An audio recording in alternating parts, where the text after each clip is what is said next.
In late February of 2022, when the Russian army launched its invasion of Ukraine, many believed that the fate of the young nation was sealed. However, over a year later, the Ukrainian military has proven to be far from defeated, and the outcome of the conflict remains uncertain. Today, we delve into the story of the modern Ukrainian military, a fighting force that has surprised both friends and foes alike. Following the collapse of the Soviet Union in 1991, Ukraine emerged as one of the newly independent nations in Eastern Europe. As the dust settled, Ukraine found itself inheriting a substantial portion of the former Soviet military. This formidable force included various armies, boasting around 6,500 tanks, over 7,000 armored vehicles, a significant air force with approximately 1,500 combat aircraft, and a naval presence with more than 95 vessels of varying sizes. With 780,000 personnel, the armed forces of Ukraine ranked among the largest militaries on the continent. Yet, maintaining such a vast military apparatus proved financially and practically unsustainable, especially when a large-scale European conflict seemed improbable. Consequently, the Ukrainian government chose to downsize its military significantly, leading to the discharge of over 100,000 soldiers. The funds saved from these reforms were redirected towards the development of a national arms industry, which proved to be a more profitable venture than sustaining an oversized military. Soon, competitively priced Ukrainian-manufactured tanks, armored personnel carriers, APCs, and aircraft found their way into the international market. By 2003, the military reforms were completed, and the size of the armed forces had been reduced to approximately 295,000 personnel. Subsequently, the number dwindled to around 200,000 by 2010, reaching as low as 130,000 when conscription was abolished in October 2013. On the geopolitical front, the Ukrainian government was among the first of the former Soviet bloc nations to pursue closer ties with NATO. In 1995, NATO provided assistance to Ukraine during the Kharkiv drinking water disaster, and 2 years later, the NATO-Ukraine Commission was established. By 2004, relations had progressed to the point that Ukraine approved policies aimed at deepening its cooperation with NATO, including political and economic reforms, the establishment of a commission for collaboration with the alliance, and joint military exercises. Under the leadership of President Viktor Yushchenko from 2005 to 2010, Ukraine embraced a pro-Western stance and sought complete independence from Russia, actively pursuing NATO membership. During the 2008 Bucharest summit, NATO offered Ukraine the possibility of joining the alliance whenever they met the criteria outlined in Article 10 of the North Atlantic Treaty.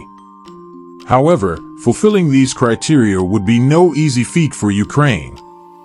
The country had to secure both political and public support for NATO, commit national resources to defense spending, foster regional cooperation, and achieve compatibility with other NATO members in terms of arms and equipment. This last requirement was particularly challenging given that the majority of Ukraine's military arsenal consisted of Soviet surplus. While Yushchenko pushed for NATO membership, the Ukrainian government remained divided on the matter due to its economic reliance on Russia. Despite this, Ukraine maintained close military relations with Russia until the significant events of 2014. Following the uprising of Russian-backed separatist forces in the Donbass region and the Russian annexation of the Crimean Peninsula, the Ukrainian military embarked on a phase of expansion that has continued to this day. While the conflict until 2022 remained localized to the separatist regions and officially involved only Ukrainian and separatist forces, Moscow's influence was evident, and the government in Kyiv remained apprehensive about a potential full-scale Russian invasion. To revitalize the depleted armed forces, investments surged dramatically. In July 2022, the Ukrainian Defense Minister, Alexander Resnikov, announced that the armed forces now boast over 700,000 personnel, encompassing 2 armored and 13 mechanized brigades, 2 mountain brigades, 7 rocket and artillery brigades, as well as 225 aircraft. Fueling this development, Ukraine's defense budget skyrocketed to $8.3 billion in 2022, and it is projected to increase further this year. The surge in defense spending has led to an impressive influx of new weaponry and equipment across various types. However, the ongoing fighting makes it difficult to ascertain the precise quantities of operational equipment in use. Armaments deliveries from pro-Western and NATO countries, featuring an array of small arms, artillery systems, and even tanks, are constantly altering the equipment and vehicle types deployed on the front lines. Prior to the substantial arrival of Western equipment, the Ukrainian army primarily relied on weapons from its domestic arms industry. This included a stockpile of AK-type assault rifles and light machine guns from the Soviet era. Additionally, the TAR-21 or Fort 221 bullpup assault rifle emerged as the service weapon of choice. While initially reserved for special forces and the Ukrainian Security Service, it has since been distributed to regular divisions. As Ukraine continues to bolster its military might, the outcome of the conflict remains uncertain. With an array of modern equipment and a growing number of personnel, the Ukrainian military has proven resilient against external pressures. However, the ongoing conflict and constant changes in weaponry pose challenges in accurately assessing the state of its capabilities. The path towards a robust and self-sufficient military has been paved by Ukraine's pursuit of closer relations with NATO and its commitment to political and economic reforms. The country's pro-Western alignment under President Viktor Yushchenko opened doors to collaboration with the alliance and joint military exercises. As the defense budget continues to expand, Ukraine's determination to protect its sovereignty and independence from Russia remains steadfast. The influx of resources and weaponry from international partners further fortifies the nation's resolve to counter any potential aggression. However, the enduring conflict and uncertainties in the region continue to shape the future of the modern Ukrainian military, making it a force to be reckoned with, both to friends and adversaries alike. The Ukrainian military has undergone significant growth and development since the Russian-backed separatist forces rose in rebellion and Russian troops annexed Crimea. Their expansion has continued, and their long-range capabilities have been strengthened. The Ukrainian infantry has upgraded its weaponry, replacing the older and bulkier Soviet SVD rifle with the VPR-308 sniper rifle, providing increased effective range and a lighter frame. Additionally, they now utilize the WAG-40 automatic grenade launcher, favored for its portability and ease of use, as well as the Stugna P anti-tank missile system for their ground units.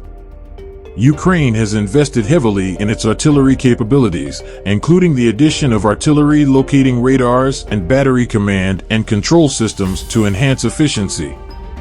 New drone forward observation and fire coordination units, equipped with the Turkish-made Bayraktar TB2 armed drone, have become instrumental components of the Ukrainian armed forces. The Ukrainian military's weaponry also includes American-made Javelin anti-tank missile systems and British-made Law rocket launchers. The country's air defense network has been a priority for the Ukrainian Air Force, focusing on upgrading its existing Soviet-era air defense systems. In terms of service and conscription, the Ukrainian military has undergone various changes. Mandatory conscription was briefly halted in 2013 but reinstated in 2014 with a modified age target. By 2022, conscription was set to end by January 1, 2024, and plans were underway to increase professional servicemen and improve compensation and housing. However, the Russian invasion disrupted these plans, leading to popular mobilization, including the recruitment of prisoners with combat experience. Recognizing weak points in its armed forces, President Petro Poroshenko initiated sweeping reforms, addressing corruption, logistics, medical care, and command inefficiencies. One crucial change involved empowering lower-level leaders to take initiative on the ground, providing more flexibility and agility in combat situations. In 2022, Russia launched a major invasion, targeting key centers in Ukraine. Despite the initial shock, The reformed Ukrainian armed forces demonstrated resilience and effectively defended key territories, including the capital, Kyiv. Trench lines have been integral to the defensive strategy, contributing to the static war that has developed since the Russian advance slowed down. Over the past 30 years, the Ukrainian military has transformed from a bloated Soviet relic into a modern fighting force. Its ties to NATO and the West have played a significant role in this development. Despite facing one of the strongest militaries in the world, the Ukrainian armed forces have surpassed expectations, fiercely fighting to protect their country's existence.